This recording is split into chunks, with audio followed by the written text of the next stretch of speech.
Good morning, good afternoon, good evening. Welcome to Raven's Readings.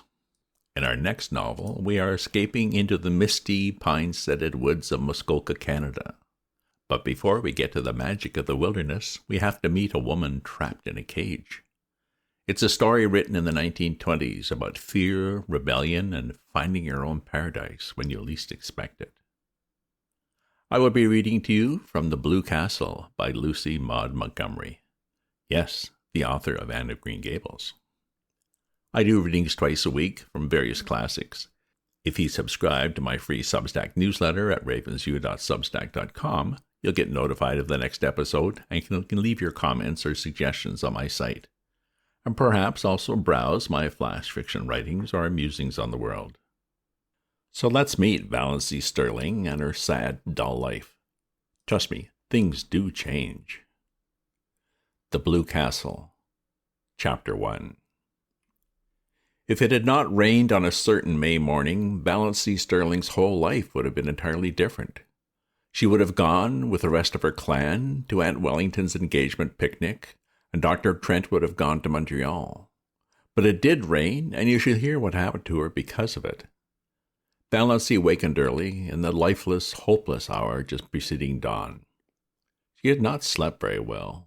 One does not sleep well, sometimes, when one is 29 on the morrow and unmarried, in a community and connection where the unmarried are simply those who have failed to get a man.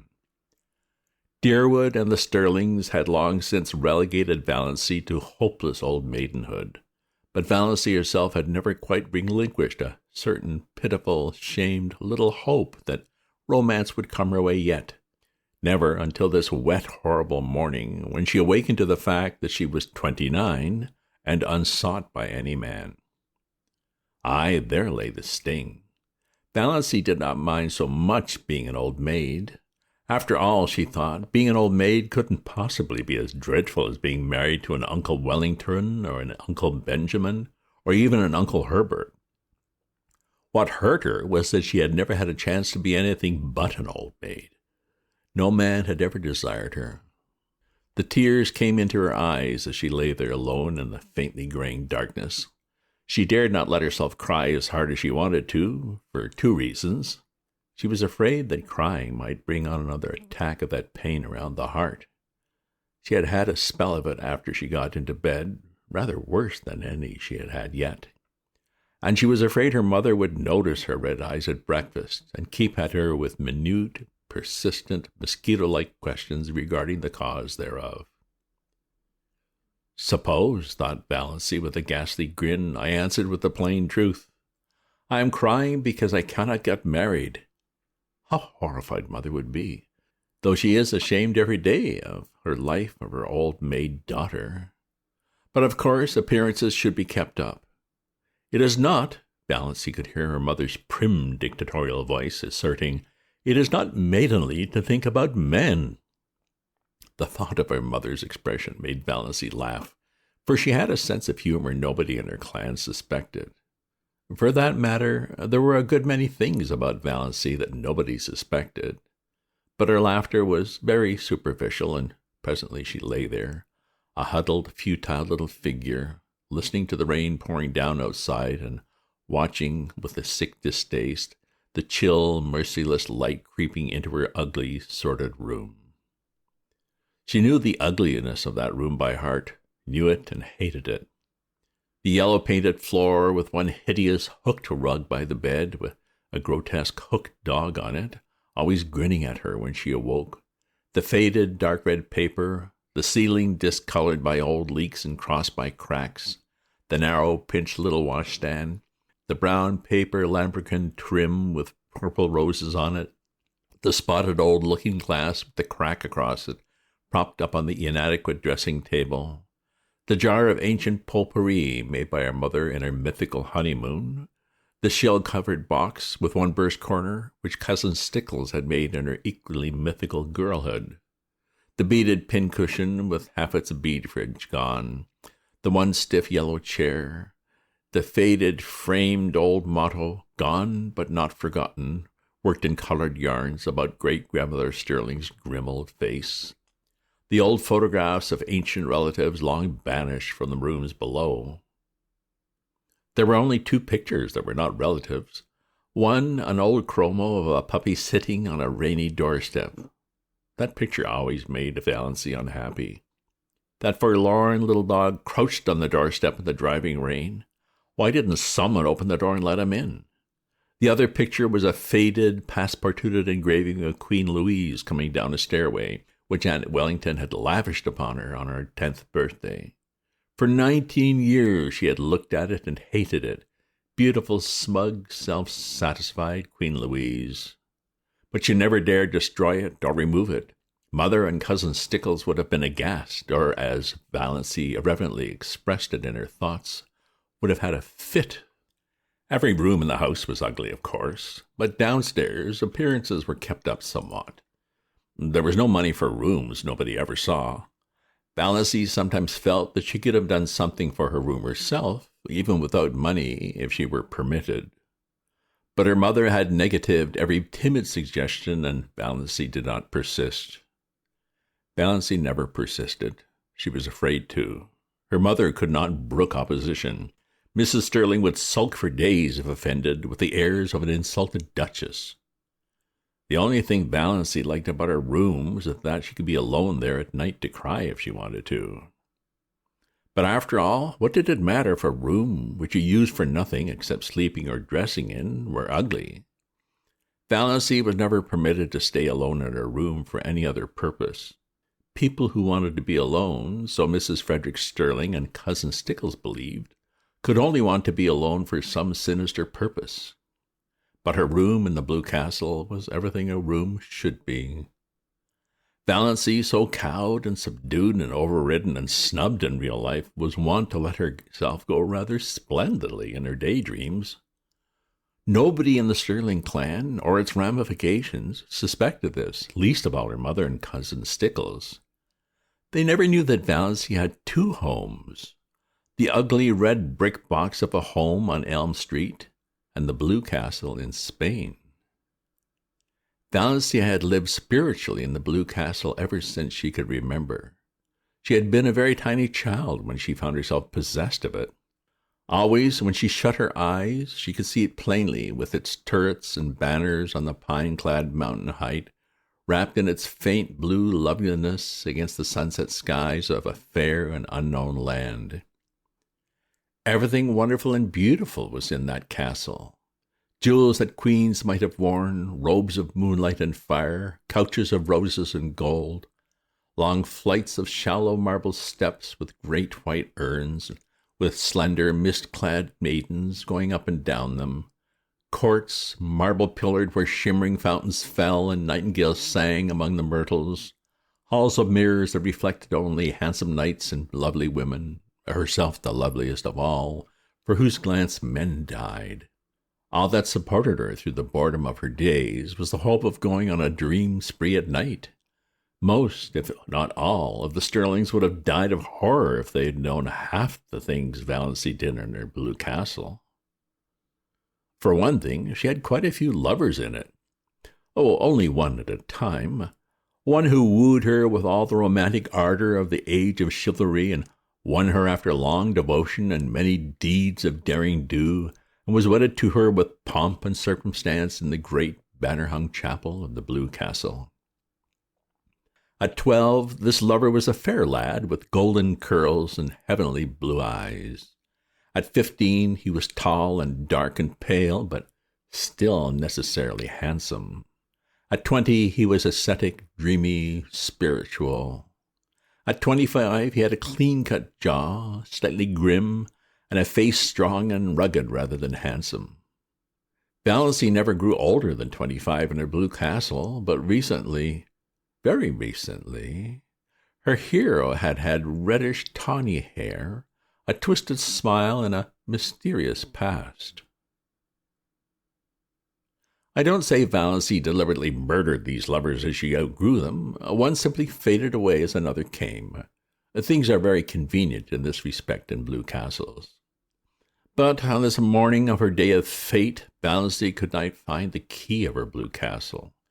Reality pressed on her too hardly, barking at her heels like a maddening little dog. She was 29, lonely, undesired, ill-favored, the only homely girl in a handsome clan with no past and no future.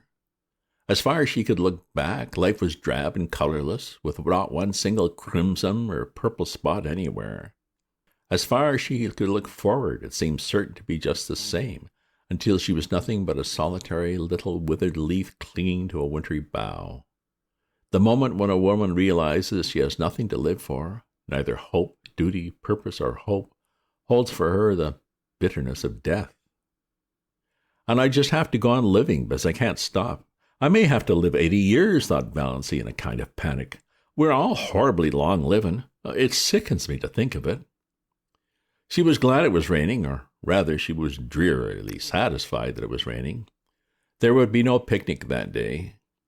This annual picnic, whereby Aunt and Uncle Wellington, one always thought of them in that succession, inevitably celebrated their engagement at a picnic 30 years before, it had been of last year's a veritable nightmare to Valancy. By an impish coincidence, it was the same day as her birthday, and after she had passed 25, nobody let her forget it. Much as she hated going to the picnic, it would never have occurred to her to rebel against it. There seemed to be nothing of the revolutionary in her nature, and she knew exactly what everyone would say to her at the picnic. Uncle Wellington, whom she disliked and despised, even though he had fulfilled the highest Stirling aspiration of marrying money, would say to her in a pig's whisper, "Not thinking of getting married yet, my dear," and then go off into the bellow of laughter with which he invariably concluded his dull remarks. Aunt Wellington, of whom Valancy stood in abject awe, would tell her about Olive's new chiffon dress and Cecil's last devoted letter, and Valancy would have to look as pleased and interested as if the dress and the letter had been hers, or else Aunt Wellington would be offended. And Valancy had long ago decided she would rather offend God than Aunt Wellington, because God might forgive her, but Aunt Wellington never would.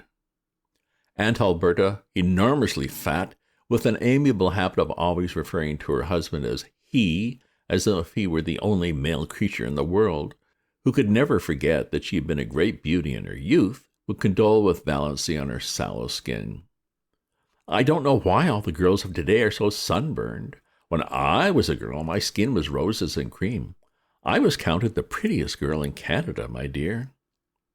Perhaps Uncle Herbert wouldn't say anything, or perhaps he would remark jocularly, "How fat you're getting, Doss," and then everybody would laugh over the excessively humorous idea of poor scrawny little Doss getting fat.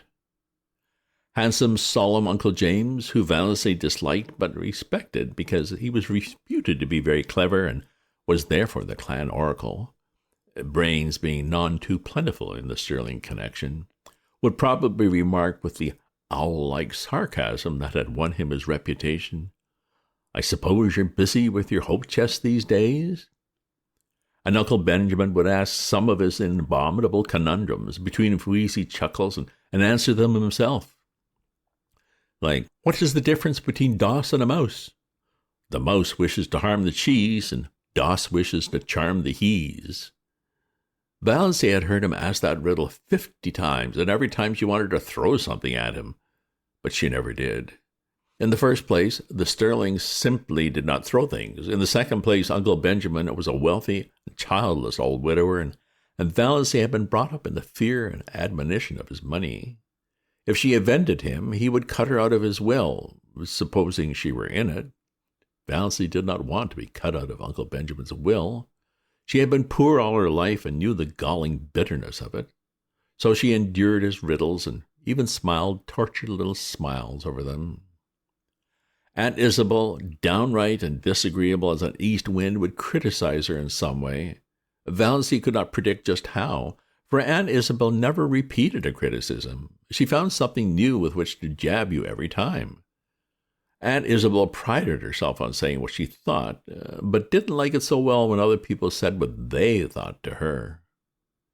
Valancy never said what she thought. Cousin Georgiana, named after her great-great-grandmother, who had been named after George IV, would recount dolorously the names of all relatives and friends who had died since the last picnic and wonder which of us will be the first to go next. Oppressively competent, Aunt Mildred would talk endlessly of her husband and her odious prodigies of babies to Valancy, because Valancy would be the only one she could find to put up with it. For the same reason, Cousin Gladys, really first Cousin Gladys once removed, according to the strict way in which the Stirlings tabulated relationships, a tall, thin lady who admitted she had a sensitive disposition, would describe minutely the tortures of her neuritis. And Olive, the wonder girl of the whole Stirling clan, who had everything Valancy had not, beauty, popularity, love, would show off her beauty and presume on her popularity and flaunt her diamond insignia of love in Valancy's dazzled, envious eyes. There would be none of all this today, and there would be no packing up of teaspoons. The packing up was always left for Valancy and Cousin Stickles. And once, 6 years ago, a silver teaspoon from Aunt Wellington's wedding set had been lost. Valancy never heard the last of that silver teaspoon. Its ghost appeared Benko-like at every subsequent family feast. Oh yes, Valancy knew exactly what the picnic would be like, and she blessed the rain that had saved her from it. There would be no picnic this year. If Aunt Wellington could not celebrate on the sacred day itself, she would have no celebration at all. Thank whatever gods there were for that. Since there would be no picnic, Valancy made up her mind that, if the rain held up in the afternoon, she would go up to the library and get another of John Foster's books. Valancy was never allowed to read novels, but John Foster's books were not novels. They were nature books, so the librarian told Mrs. Frederick Stirling, all about the woods and birds and bugs and things like that, you know. So Valancy was allowed to read them, under protest, for it was only too evident that she enjoyed them too much. It was permissible, even laudable, to read to improve your mind and your religion, but a book that was enjoyable was dangerous. Valancy did not know whether her mind was being improved or not, but she felt vaguely that if she had come across John Foster's books years ago, life might have been a different thing for her. They seemed to her to yield glimpses of a world in which she might once have entered, though the door was forever barred to her now. It was only within the last year that John Foster's books had been in the Deerwood Library, though the librarian told Valancy he had been a well-known writer for several years. "Where does he live?" Valancy asked. "Nobody knows. From his books he must be a Canadian, but no more information can be had. His publishers won't say a word. Quite likely John Foster is a nom de plume. His books are so popular we can't keep them in at all, though I really can't see what people find in them to rave over." "I think they're wonderful," said Valancy timidly. Oh, well," Miss Clarkson smiled in a patronizing fashion that relegated Valancy's opinions to limbo. "I can't say I care much for bugs myself, but certainly Foster seems to know all there is to know about them." Valancy didn't know whether she cared much for bugs either. It was not John Foster's uncanny knowledge of wild creatures and insect life that enthralled her. She could hardly say what it was, some tantalizing lure of a mystery never revealed, some hint of a great secret just a little further on, some faint, elusive echo of lovely forgotten things. John Foster's magic was indefinable. Yes, she would get a new Foster book. It was a month since she had Thistle Harvest, so surely Mother could not object. Valancy had read it 4 times. She knew whole passages off by heart. And she almost thought she would go and see Dr. Trent about that queer pain around her heart. It had come rather often lately, and the palpitations were becoming annoying, not to speak of an occasional dizzy moment and a queer shortness of breath. But could she go see him without telling anyone? It was a most daring thought. None of the Stirlings ever consulted a doctor without holding a family council and getting Uncle James's approval. And then they went to Dr. Ambrose Marsh of Port Lawrence, who had married second cousin Adelaide Stirling. But Valancy disliked Dr. Ambrose Marsh. Besides, she could not get to Port Lawrence, 15 miles away, without being taken there. She did not want anyone to know about her heart. There would be such a fuss made, and every member of the family would come down and talk it over and advise her and caution her and warn her and tell her horrible tales of great aunts and cousins 40 times removed who had been just like that and dropped dead without a moment's warning, my dear. Aunt Isabel remembered that she had always said Doss like a girl who would have heart trouble, so pinched and peaked always. And Uncle Wellington would take it as a personal insult when no Stirling ever had heart disease before. And Georgiana would forebode in perfectly audible aside that poor dear little Doss isn't long for this world, I'm afraid. And Cousin Gladys would say, why, my heart has been like that for years, in a tone that implied that no one else had any business even to have a heart, and Olive would merely look beautiful and superior and disgustingly healthy, as if to say, why all this fuss over a faded superfluity like Doss when you have me? Valancy felt that she couldn't tell anybody unless she had to. She felt quite sure there was nothing at all seriously wrong with her heart, and no need of all the bother that would ensue if she mentioned it. She would just slip up quietly and see Dr. Trent that very day. As for his bill, she had the $200 that her father had put in the bank for her the day she was born. She was never allowed to use even the interest of this, but she would secretly take out enough to pay Dr. Trent. Dr. Trent was a gruff, outspoken, absent-minded old fellow, but he was a recognized authority on heart disease, even if he were only a general practitioner and out of the world Deerwood. Dr. Trent was over 70, and there had been rumors that he meant to retire soon. None of the Stirling clan had ever gone to him since he told Cousin Gladys, 10 years before, that her neuritis was all imaginary and that she enjoyed it. You couldn't patronize a doctor who insulted your first cousin once removed like that, not to mention that he was a Presbyterian when all the Stirlings went to the Anglican church. But Valancy, between the devil of disloyalty clan and the deep sea of fuss and clatter and advice, thought she would take a chance with the devil. End of chapter. Chapter 2. When Cousin Stickles knocked at her door, Valancy knew it was 7:30 and she must get up. As long as she could remember, Cousin Stickles had knocked at her door at 7:30. Cousin Stickles and Mrs. Frederick Stirling had been up since 7, but Valancy was allowed to lie abed a half hour longer because of a family tradition that she was delicate.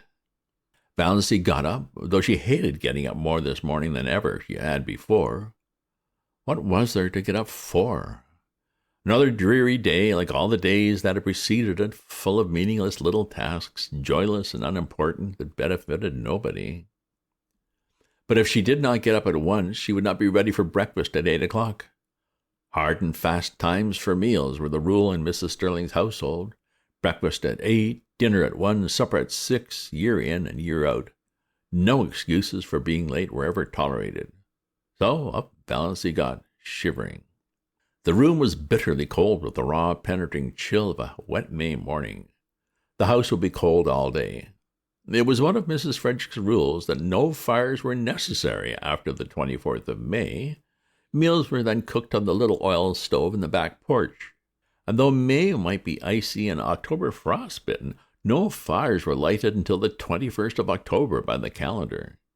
On the 21st of October, Mrs. Frederick began cooking over the kitchen range and lighted a fire in the sitting-room stove in the evenings. It was whispered about in connection that the late Frederick Stirling had caught the cold, which resulted in his death during Valancy's first year of life, because Mrs. Frederick would not have a fire on the 20th of October. She lighted it the next day, but that was a day too late for Frederick Stirling. Valancy took off and hung up in her closet her nightdress of coarse unbleached cotton with high neck and long tight sleeves. She put on undergarments of similar nature, a dress of brown gingham, thick black stockings, and rubber-heeled boots. Of late years she had fallen into the habit of doing her hair with the shade of the window by the looking-glass pulled down. The lines on her face did not show so plainly then. But this morning she jerked the shade to the very top and looked at herself in the leprous mirror with a passionate determination to see herself as the world saw her. The result was rather dreadful. Even a beauty would have found that harsh, unsoftened sidelight trying.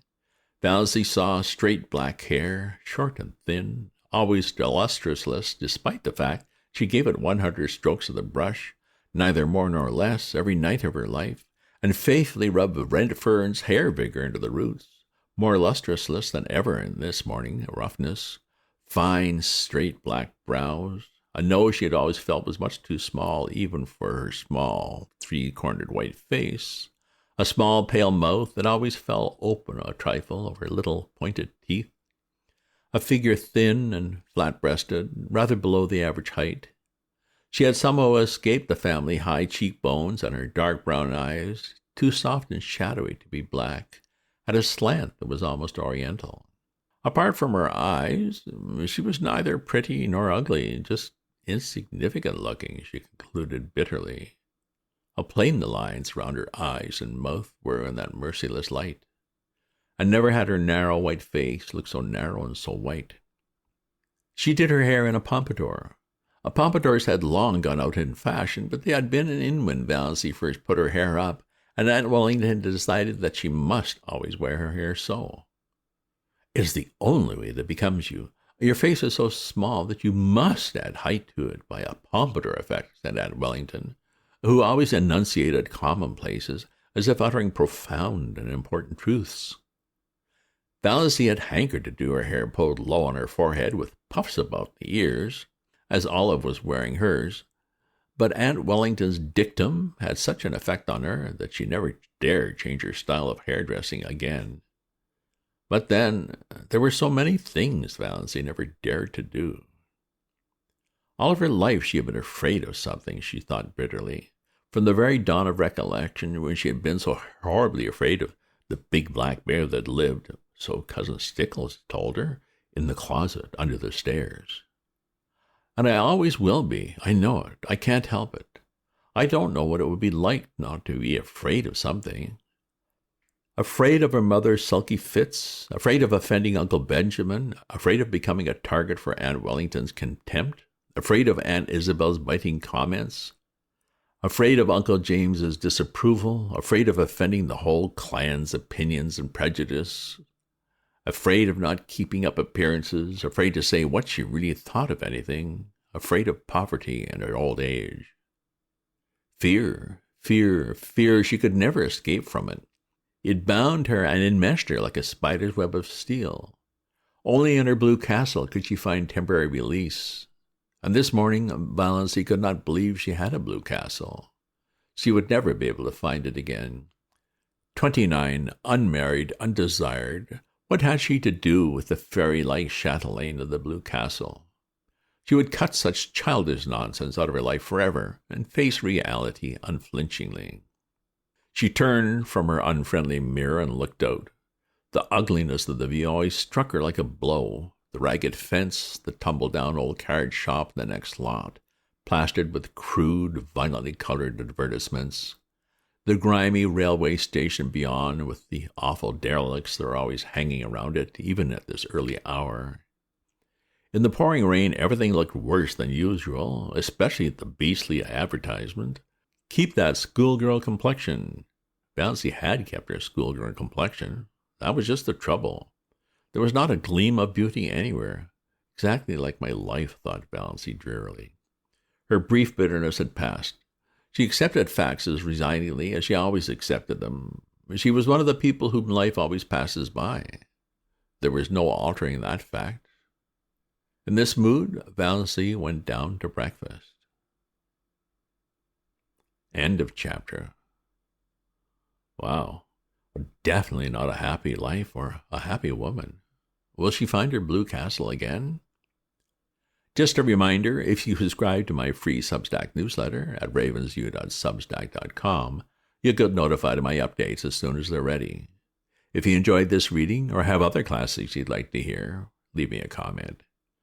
Check out my other posts on my Substack. And remember to share this with your friends. Ta-ta for now.